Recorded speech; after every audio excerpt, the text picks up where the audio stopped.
ఏటీఎంల వినియోగంపై ఛార్జీల మోత మోగించడానికి బ్యాంకులు సిద్ధమవుతున్నాయి.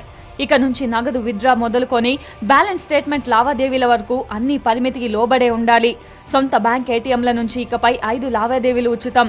ఇతర బ్యాంకుల ఏటీఎంల నుంచి ఇప్పటి వరకు 5 సార్ల వరకు లావాదేవీలు చేయడానికి అనుమతి ఉండగా దాన్ని 3 సార్లకు కుదించారు. ఈ లిమిట్ దాటితే ప్రతి ట్రాన్సాక్షన్ కి 20 రూపాయలు ఛార్జీ వసూలు చేయనున్నారు. అయితే చెక్ బుక్లు తదితర అదనపు సర్వీసులు ఉండని బేసిక్ సేవింగ్ ఖాతాలకు ఈ పరిమితి నుంచి మినహాయింపు ఉంది. హైదరాబాద్తో పాటు ఢిల్లీ, బెంగళూరు, ముంబై, కోల్కతా, చెన్నై నగరాల్లో నవంబర్ నుంచి ఈ నిబంధనలు అమలు చేస్తారు. మిగిలిన ప్రాంతాల్లో ఇతర ఏటీఎంల వాడకంపై విధించిన పరిమితుల నుంచి మినహాయింపు ఉంది. అయితే ఆర్బీఐ పరిమితిని మించి ఉచిత లావాదేవీలను అనుమతించుకునే నిర్ణయాన్ని బ్యాంకులకే వదిలేసింది. ఈ ఏడాది మార్చి వరకు దేశవ్యాప్తంగా సుమారు 1.6 లక్షల ఏటీఎంలున్నాయి. ఏటీఎంల ఏర్పాటు, నిర్వహణ వ్యయాలు భారీగా పెరిగిపోతున్నాయనేది బ్యాంకుల ఆందోళన.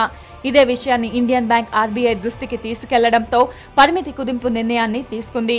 నిర్దేశిత పరిమితులను, కొత్త ఛార్జీలకు ఖాతాదారులకు పారదర్శకంగా తెలియజేయాలని బ్యాంకులకు సూచించింది.